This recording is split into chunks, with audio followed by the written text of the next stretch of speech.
While we're in the back, I'm going to show you the carriage bolt that holds the upper cabinet to the lower cabinet, and that's right here.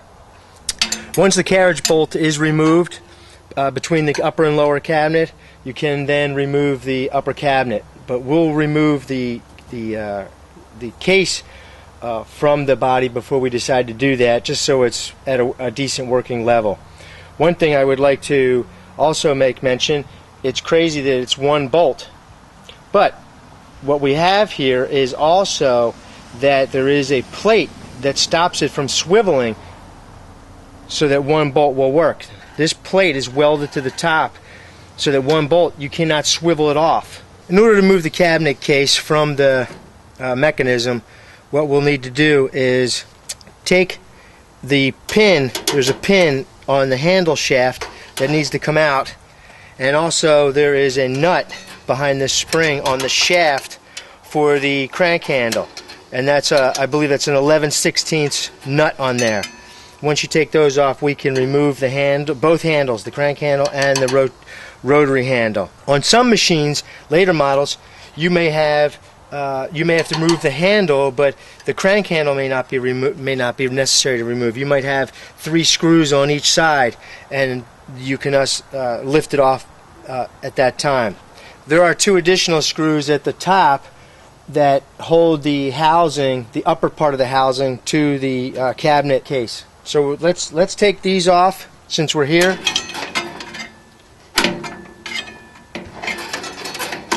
Once we have the washer, the lock washer, and the nut, the 11/16 nut, off of the crank handle shaft, what we'll have to do is remove the linkage from that shaft. So you might have to get in here and pry a little bit, and just be diligent. It's a shaped shank, meaning, and I'll show that to you as soon as we get this out.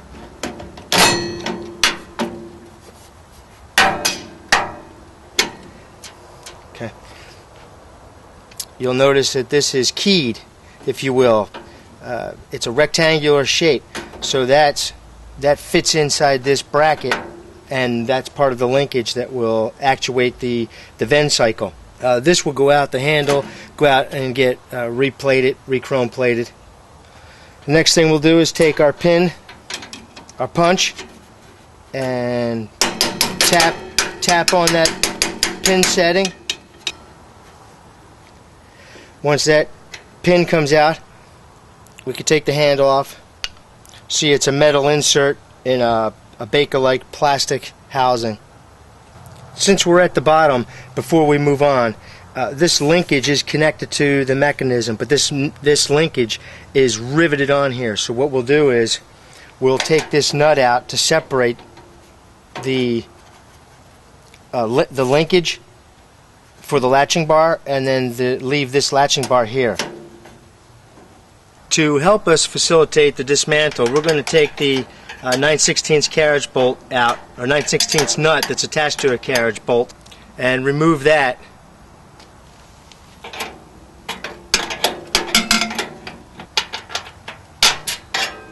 So now we have our carriage bolt. While we're down here, if you look back underneath the tray here, you'll see that there are 2 screws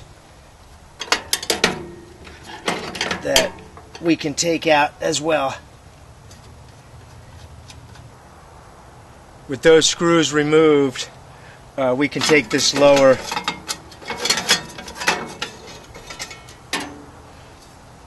tray out. From this lower area, we're now going to move up to the upper areas, and we're going to pay particular attention to the screws right and left, and then additionally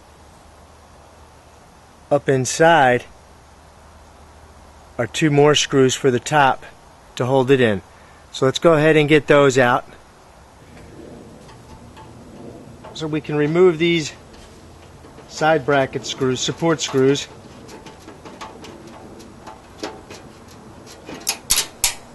There's one right and one left. Okay, you'll notice that the cabinet became sprung free a little bit. So what we're going to do is we're going to take this top tray we'll take that off to help us facilitate getting this out, because it's going to come out the back. The only thing that there might be is a screw in the center front down below, which we'll take a look at in a second. So let's take this chute off. Okay. Screws will probably come tumbling out. Okay. Catch the screws. Rotate the upper chute out of the way. Okay, we're back in the front of the machine. I want to show you two things that need to occur. There is this is the door flap, the delivery door flap, which is spring-loaded, as you can see here. However, this rod has a set screw in it to pull the delivery door closed once the vending cycle has completed. That needs to be removed so that that slotted bar will slide back through the shaft. This little set screw is holding it. And down below here we also have a set screw that needs to come out so that the mechanism will be able to slide back. So let's remove those right now, and I'll meet back with you.